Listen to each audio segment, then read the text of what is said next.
to you by our friends at Jackson's Playhouse. For fun, imaginative play, visit Jackson's.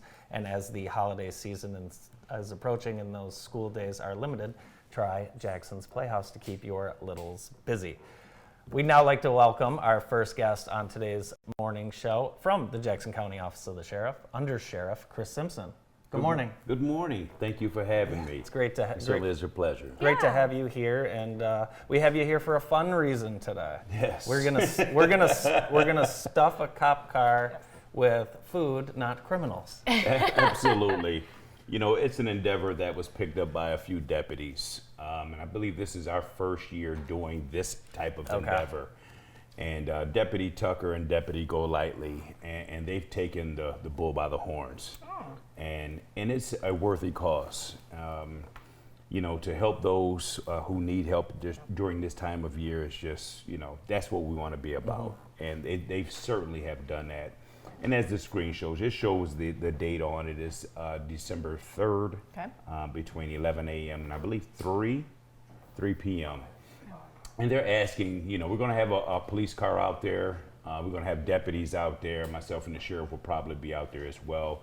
But they're definitely looking to, you know, put as much canned food or donations in this vehicle to inevitably give to needy families. Yeah, and I know yourself and your staff and your deputies are serving our community constantly, so you have a pulse on really what our community's needs are, and you know this time of year it's tough for a lot of families. And you know, I should say we have, and you know, I've been doing this job for 29, 30 years, but it's good to see that the young deputies still get the same enthusiasm about it. So, you know, I didn't coordinate this at all. I definitely rubber stamped and said, absolutely, we're involved. But, you know, those young deputies, they deserve all the credit for at least seeing there is a need. And, you know, if we could help fill that short void, you know, from our sheriff's office, we'll do what we need to do for our community. I hope you have to call for backup, a second car to fill up. The paddy wagon. Yeah, the paddy wagon. Let's fill up the whole thing. I hope so too. I do. Yeah, well, and I love that you're right there at Polly's too. So hopefully people, when they're going in to do their shopping, will grab a couple of extra things off that list. Yes. Yeah, Get it nice and full. Fantastic. And it is the Polly's on Ferguson, Yep. I believe. Polly's on Ferguson, because I know we do have a couple Polly's. And I know you guys do a lot of stuff for the community that isn't talked about. Talk about you know, the leadership at the sheriff's office, and obviously you have the young deputies that want to take this up, but it has to come from the leadership. Talk a little bit about kind of the culture at the sheriff's office. You know, the sheriff has done a fantastic job in the last couple years, and he set the tone.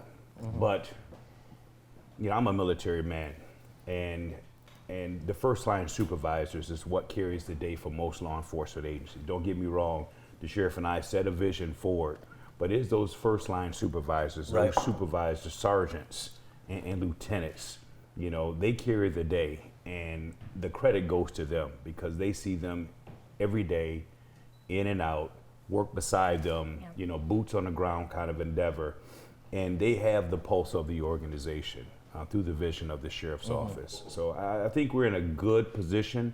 We got some work to do as well.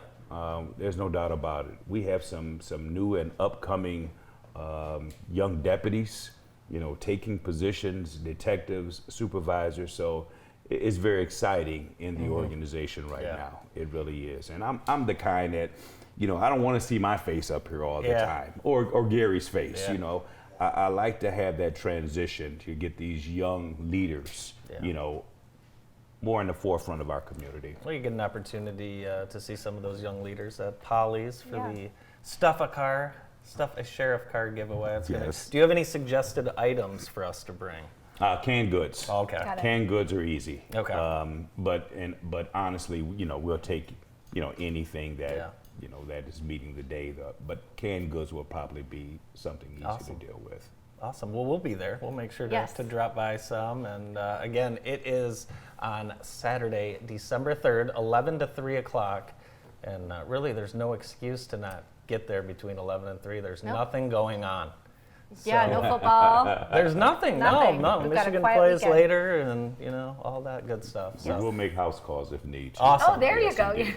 With the We- sirens Yes, on. indeed. We will make house calls for our community. Thanks to Polly's Country Market and the Salvation Army for partnering with Undersheriff Simpson and the Jackson County Office of the Sheriff for Stuff a Cop Car. And again, it's Saturday, December 3rd, 11 to 3. Chris, thanks so much for all you're doing, and thanks You for are being more with than us. welcome. And thank you for having me this Thank morning. you. Merry Thank Christmas. Merry Christmas to you as well.